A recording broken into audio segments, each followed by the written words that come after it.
Bienvenidos a esta exploración a fondo.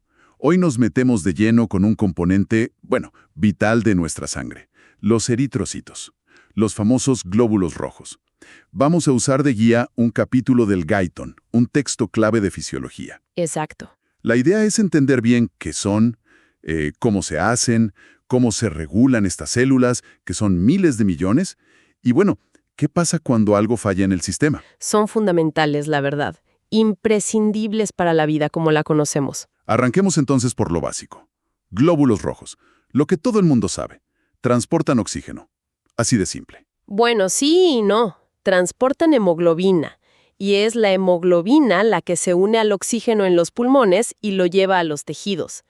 Y es súper importante que esa hemoglobina esté dentro de los glóbulos rojos. ¿Por qué? Porque si anduviera suelta por el plasma, imagínate, cada vez que la sangre pasa por los riñones, un poquito se filtraría, se perdería. Ah, claro.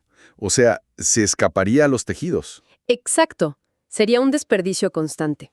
Empaquetarla así asegura que llegue a destino y funcione eficientemente. Entendido. O sea, no son solo bolsitas de hemoglobina. Mencionabas una enzima importante también. Uy, sí, clave. Llevan cantidades enormes de anhidrasa carbónica. Esta enzima es como un acelerador brutal para la reacción que combina CO2 con agua. Para formar ácido carbónico. Justo. Y eso permite que la sangre transporte muchísimo dióxido de carbono, que es un desecho, desde los tejidos de vuelta a los pulmones para eliminarlo, sobre todo en forma de ion bicarbonato. O sea que la misma célula que entrega el combustible, oxígeno, ayuda a sacar la basura, CO2. Exactamente. Es un sistema muy ingenioso. Y además, la propia hemoglobina ayuda a mantener estable el pH de la sangre. Actúa como buffer, como amortiguador. Fascinante. Y la forma. Siempre me llamó la atención eso de disco bicóncavo. El texto da medidas muy específicas, casi 8 micrómetros de diámetro. Esa forma es genial. Primero, maximiza la superficie para que el oxígeno entre y salga rápido. Pero lo más increíble es la flexibilidad que les da. Tienen como un exceso de membrana, como si la bolsa fuera más grande que el contenido. ¿Para qué? Para poder deformarse. Imagínate que tienen que pasar por capilares que miden menos de la mitad de su diámetro, a veces solo 3 micrómetros. ¡Wow! ¿Y no se rompen? Normalmente no, justamente por esa flexibilidad. Se estiran, se doblan, como si fueran unas bolsas súper adaptables. Es crucial para poder llegar a todos los rincones del cuerpo. Hablemos de números. Son muchísimos. El Guyton dice 5.2 millones por milímetro cúbico en hombres, 4.7 en mujeres. Y eso de que la gente en altura tiene más. Sí, es una adaptación. El cuerpo compensa la menor cantidad de oxígeno en el aire fabricando más transportadores. Y cada célula, fíjate, está cargadísima de hemoglobina, hasta un límite, unos 34 gramos por cada 100 mililitros de células. Parece que es lo máximo que la maquinaria celular puede meter ahí. Ok, y otros términos importantes. Hematocrito. Ajá, ese es el porcentaje del volumen de la sangre, que son glóbulos rojos. Normalmente anda por 40-45%. Y la hemoglobina total en sangre, que es diferente a la concentración dentro de la célula. Claro. En sangre total son unos 15 gramos por decilitro en hombres y 14 en mujeres. ¿Y con estos valores se puede calcular cuánto oxígeno transporta la sangre? Exacto.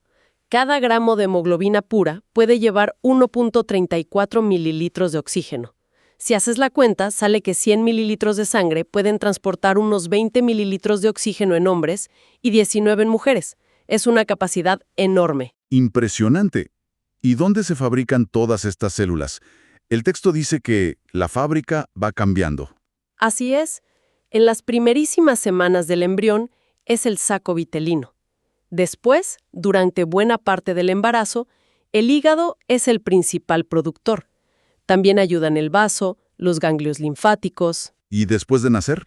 Ahí la cosa se centraliza casi por completo en la médula ósea. Pero ojo, no en toda la médula ósea siempre. Ah, no. No. En los niños pequeños, prácticamente, la médula de todos los huesos produce glóbulos rojos. Pero con los años, la médula de los huesos largos, como el fémur o la tibia, se va llenando de grasa y deja de producir, salvo en las partes más cercanas al tronco. O sea que en los adultos, La producción se concentra en la médula de los huesos planos, las vértebras, el esternón, las costillas, la pelvis. E incluso en esos huesos la capacidad va bajando con la edad. Es todo un proceso y parte de una célula madre común, ¿verdad? La precursora hematopoyética multipotencial. Esa misma, la que da origen a todas las células de la sangre. A medida que se divide, sus hijas se van especializando. ¿Cómo se decide que una será un glóbulo rojo? Hay como pasos intermedios, células que ya están comprometidas a un linaje. La que va a dar eritrocitos se llama CFUE, Unidad Formadora de Colonias de Eritrocitos. Su crecimiento depende de unas proteínas, los inductores del crecimiento, como la interleuquina 3. Y luego, la diferenciación final, la especialización, depende de otros factores, los inductores de la diferenciación. ¿Y estos inductores están influenciados por el exterior? Sí, eso es lo interesante. Por ejemplo, si falta oxígeno de forma prolongada, eso estimula la producción. El cuerpo detecta la necesidad y ajusta la fábrica. Hay varias etapas en esa línea de producción que describe el libro. Proeritroblasto, eritroblastos de varios tipos, reticulocito. Exacto. Es una secuencia de maduración. La célula básicamente hace dos cosas. Se va llenando de hemoglobina, hasta ese 34% que dijimos, Ajá. y al mismo tiempo su núcleo se va haciendo chiquito, se condensa y ¡pum!, lo expulsa. También se deshace de otros orgánulos como el retículo endoplásmico. O sea, se convierte en una bolsa especializada. Prácticamente. La etapa justo antes del final es el reticulocito. Ya no tiene núcleo, pero le quedan unos restos adentro. Esta es la célula que sale de la médula a la sangre. ¿Cómo sale? Por diapédesis, como que se exprime a través de los pequeños poros de los capilares de la médula. Increíble. Y una vez en la sangre, en 1 o 2 días, termina de madurar, pierde esos restos y ya es un eritrocito hecho y derecho. ¿Y se pueden medir esos reticulocitos? Sí, claro. Normalmente son menos del 1% de los glóbulos rojos circulantes. Si hay más, es señal de que la médula está produciendo a toda máquina. Es un buen indicador. Mencionaste antes el oxígeno como regulador. ¿Cómo funciona eso exactamente? Parece el punto clave. Totalmente. El regulador maestro es la oxigenación de los tejidos. Si los tejidos sienten que les falta oxígeno, se dispara la producción. ¿Y cómo se comunican los tejidos con la médula ósea? A través de una hormona, la eritropoyetina, o EPO. Es una glucoproteína. ¿Producida dónde? Principalmente en los riñones, un 90%. El resto, sobre todo en el hígado. Sin EPO, aunque haya poca oxigenación, la médula no responde mucho. Pero si hay EPO funcional, la falta de oxígeno hace que se libere mucha más EPO, y esta EPO le pisa el acelerador a la médula para que fabrique glóbulos rojos hasta que la oxigenación mejore. Es un sistema de control por retroalimentación negativa muy eficaz. Muy bien pensado. ¿Y los riñones? ¿Cómo saben ellos que falta oxígeno en, digamos, el dedo gordo del pie? Buena pregunta. Parece que hay células especializadas dentro del propio riñón que detectan la baja de oxígeno local. Cuando detectan hipoxia, aumentan los niveles de una proteína llamada HIF-1, factor 1 inducible por hipoxia. ¿Y ese HIF-1? Actúa como un factor de transcripción, es decir, como una llave que enciende ciertos genes. Uno de esos genes es el de la EPO. O sea, la hipoxia en el riñón activa el HIF-1. El HIF-1 activa el gen de la EPO. Se produce más EPO. La EPO va a la médula. Y la médula produce más glóbulos rojos. Exacto. Por eso si los riñones fallan gravemente, una de las consecuencias es una anemia muy severa, porque falta la señal principal, la EPO. Entendido. ¿Y qué hace la EPO concretamente en la médula? Les da más rápido. Principalmente estimula las células precursoras, las CFUE, para que se conviertan en proeritroblastos, el primer paso reconocible, y además acelera todas las etapas siguientes de maduración. O sea, no solo inicia más líneas de producción, sino que acelera las que ya están en marcha. Justo. El resultado es que la producción total puede aumentar muchísimo, 10 veces o más, claro, siempre que no falten los materiales de construcción. Claro, iba a eso. Para dividirse y fabricar hemoglobina tan rápido, necesitan materia prima. ¿Cuáles son los nutrientes críticos según el texto? Menciona 2 vitaminas como absolutamente esenciales para la maduración final: la vitamina B12 y el ácido fólico. ¿Por qué esas dos? Porque son cruciales para fabricar ADN, específicamente para un componente llamado timidina trifosfato. Sin B12 o fólico, la síntesis de ADN falla. ¿Y qué pasa en la célula? La célula intenta dividirse sin madurar, pero como no puede replicar bien su ADN, el núcleo no madura correctamente.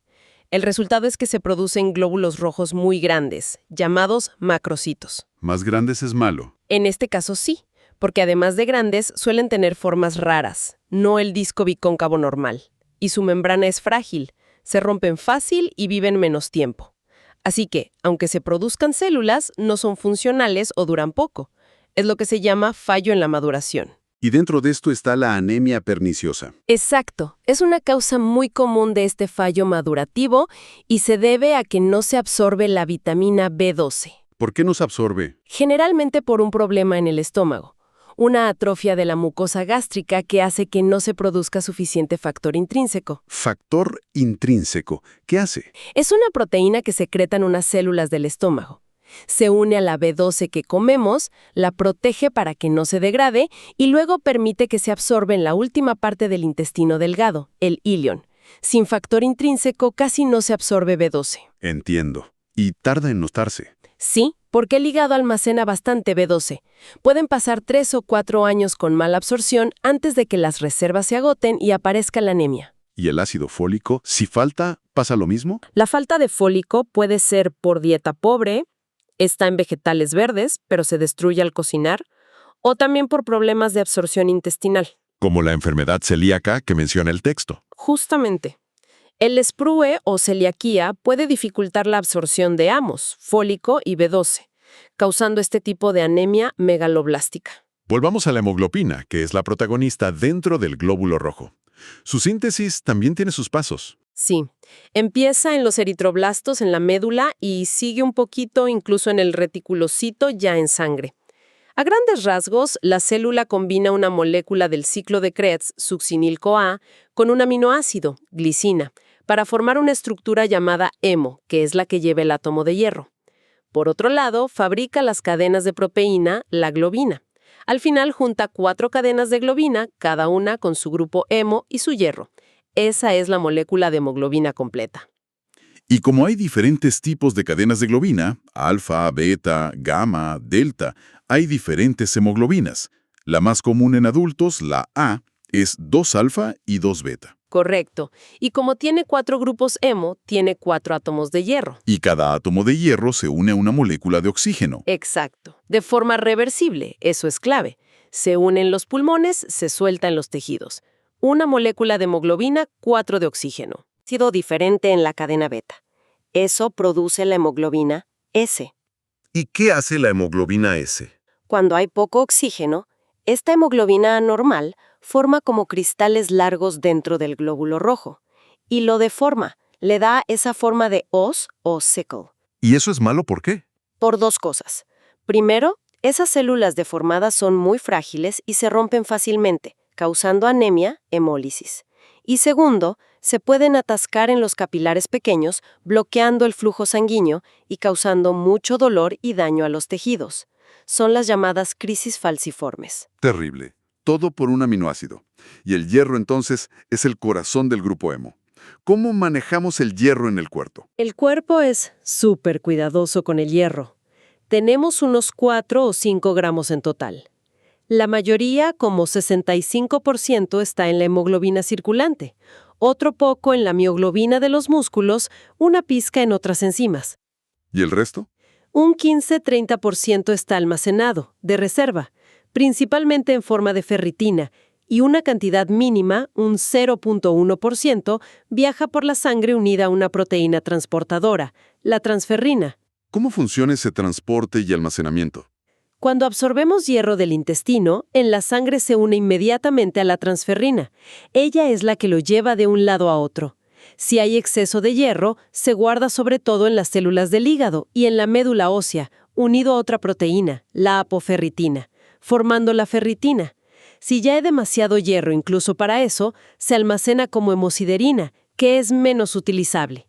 ¿Y cómo llega el hierro a las células que están fabricando hemoglobina en la médula? La transferrina tiene como una dirección especial. Se une muy bien a receptores que están en la membrana de los eritroblastos. Ah, ok. La célula entonces traga el complejo transferrina receptor hierro. Dentro, la transferrina suelta el hierro justo donde se necesita para hacer el grupo hemo, en las mitocondrias. Es un sistema de entrega muy eficiente. ¿Y qué pasa con el hierro cuando los glóbulos rojos mueren? Viven unos 120 días, dijiste. El cuerpo lo recicla casi todo. Cuando envejecen, se ponen frágiles y se rompen, muchos al pasar por los estrechos filtros del vaso.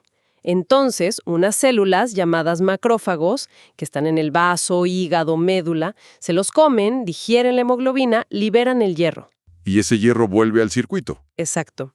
Se une de nuevo a la transferrina y está listo para usarse en nuevos glóbulos rojos o para almacenarse como ferritina. El resto de la molécula de hemo, la parte que no es hierro, se convierte en bilirrubina, que es un pigmento que se elimina por la bilis. ¡Qué eficiencia! ¿Y perdemos algo de hierro? Muy poquito. Un hombre menos de 1 miligramo al día, principalmente por las heces. Las mujeres pierden un poco más por la menstruación, en promedio. Entonces, si perdemos poco, ¿cómo se regula la cantidad total? El control principal está en la absorción intestinal. Es un proceso bastante lento y se ajusta mucho según las necesidades. Si las reservas de hierro están llenas, absorbemos muy poco. Si están vacías, la absorción puede aumentar bastante, hasta 5 veces o más. Interesante. Pasemos a los problemas. La anemia. Falta de glóbulos rojos o de hemoglobina. El texto menciona varias causas. Sí, se pueden agrupar. Está la anemia por pérdida de sangre. Si pierdes mucha sangre de golpe, hemorragia aguda, el cuerpo repone el líquido rápido, pero tarda semanas en fabricar los glóbulos rojos que faltan. Si la pérdida es crónica, poquito a poco pero constante, el problema suele ser que no alcanzas a absorber suficiente hierro para reponerlo. Entonces fabricas glóbulos rojos chiquitos y pálidos. Anemia microcítica hipocrómica. Ok, esa es una.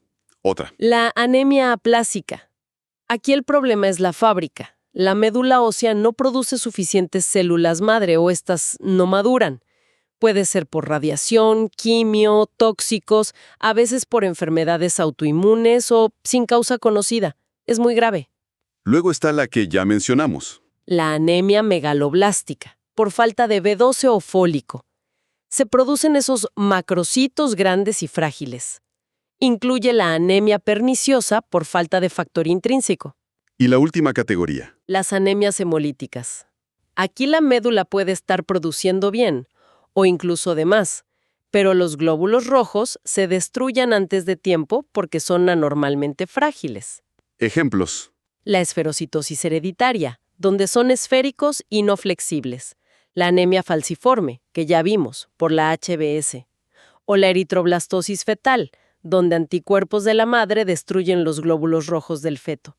En todas ellas, la vida del eritrocito es más corta. Entendido. ¿Y la anemia, además de causar cansancio por falta de oxígeno, afecta la circulación de otras maneras? Sí, tiene efectos importantes. Uno es que la sangre se vuelve menos viscosa, como más líquida, ¿Y eso qué implica? que fluye más fácil por los vasos. Hay menos resistencia. Para compensar la menor cantidad de oxígeno por mililitro de sangre, el corazón tiene que bombear más volumen por minuto. Aumenta mucho el gasto cardíaco. O sea, ¿el corazón trabaja más? Mucho más. Y además, la propia falta de oxígeno, hipoxia, hace que los vasos sanguíneos en los tejidos se dilaten, se abran más. Eso facilita aún más el flujo y aumenta el retorno de sangre al corazón, forzándolo a bombear todavía más. A veces, el gasto cardíaco se triplica o cuadruplica. Es una respuesta enorme, pero supongo que tiene un límite. ¿Qué pasa si esa persona hace ejercicio? Ahí está el problema. El corazón ya está trabajando casi al máximo en reposo. Si encima le pides más esfuerzo, no puede aumentar mucho más el bombeo. Los tejidos sufren una falta de oxígeno extrema y puede llevar a una insuficiencia cardíaca aguda. Complicado. Y si nos vamos al otro extremo, demasiados glóbulos rojos. La policitemia. Hay 2 tipos principales, según el texto. Una es la policitemia secundaria. Es una respuesta normal del cuerpo. Normal. Sí, en el sentido de que es una adaptación fisiológica a una situación de falta de oxígeno crónica. Por ejemplo, la gente que vive a mucha altitud, donde el aire tiene menos oxígeno. Ah, como la que mencionamos antes. Exacto. O en algunas enfermedades del corazón o pulmón que impiden una buena oxigenación. El cuerpo responde produciendo más glóbulos rojos para intentar compensar. El recuento puede subir un 30% tranquilamente. Es la policitemia fisiológica. ¿Y la otra? La policitemia vera o eritremia. Esa sí es una enfermedad. Es como un trastorno tipo cáncer de las células madre que producen glóbulos rojos en la médula. Producen sin control. Básicamente, siguen fabricando eritrocitos aunque ya haya demasiados, sin hacer caso a las señales de oxígeno o EPO. El recuento se dispara, 7 u 8 millones por milímetro cúbico. El hematocrito puede llegar al 60-70%. ¿El doble de lo normal? Sí. Y a menudo también aumentan los glóbulos blancos y las plaquetas. Y muy importante, el volumen total de sangre puede aumentar muchísimo, a veces casi al doble. Todo el sistema vascular está como repleto. ¿Y cómo afecta eso a la circulación? Una sangre tan espesa y abundante. Es una combinación de efectos opuestos. Por un lado, la sangre es súper viscosa, hasta 10 veces más que el agua. Eso frena el flujo. Le cuesta pasar por los vasos. Tendería a disminuir el retorno de sangre al corazón. Pero por otro lado, hay mucho más volumen total de sangre circulando, y un mayor volumen tiende a aumentar el retorno venoso. ¿y qué efecto gana? Sorprendentemente, muchas veces se compensan. El retorno venoso y del gasto cardíaco pueden ser casi normales. A pesar de todo. La presión arterial también. Suele ser normal en la mayoría, aunque en un tercio de los casos sí está elevada. Los mecanismos de regulación intentan compensar la viscosidad, pero a veces no dan abasto. Y se nota en el aspecto de la persona. Sí. La piel suele tener un color rubicundo, o sea, muy rojo, porque hay mucha sangre en los vasitos superficiales. Pero, Hay un pero. sí, como la sangre circula más lento por esos capilares debido a la viscosidad, le da más tiempo a soltar el oxígeno. Entonces, hay más hemoglobina desoxigenada, que tiene un color azulado. Ah, Así que la persona se ve roja, pero con un tinte azulado. Se llama cianosis. Una mezcla de rubicundez con cianosis es característica. vaya recorrido hemos hecho. Desde la forma del eritrocito, su doble función con O2 y CO2, la producción en la médula, esa regulación tan fina por la EPO y los riñones. La necesidad vital de vitaminas como B12, ácido fólico y, por supuesto, el hierro, con todo su sistema de transporte y reciclaje. Hasta ver las consecuencias cuando el sistema falla, ya sea por defecto con los distintos tipos de anemia o por exceso con la policitemia. Queda clarísimo lo crucial que es este sistema para la entrega de oxígeno. Sin duda. Y fíjate qué interesante lo que resalta el texto sobre el hierro, que el punto clave de control para todo el cuerpo es la absorción intestinal. Cierto. Sabemos que la falta de hierro causa anemia y el exceso es tóxico, pero me pregunto si desajustes más sutiles en esa regulación de la absorción, que no lleguen a ser una deficiencia o una sobrecarga obvia, podrían tener otros efectos en la salud que quizá todavía no entendemos del todo. ¿Cómo qué? Por ejemplo.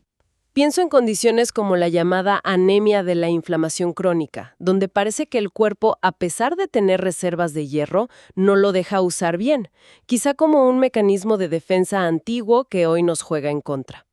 Alteraciones en esa homeostasis del hierro. Es un equilibrio tan delicado. Una reflexión muy interesante para cerrar. Nos recuerda la complejidad y la fineza de los equilibrios biológicos. Con esto terminamos nuestra inmersión de hoy. Gracias por acompañarnos.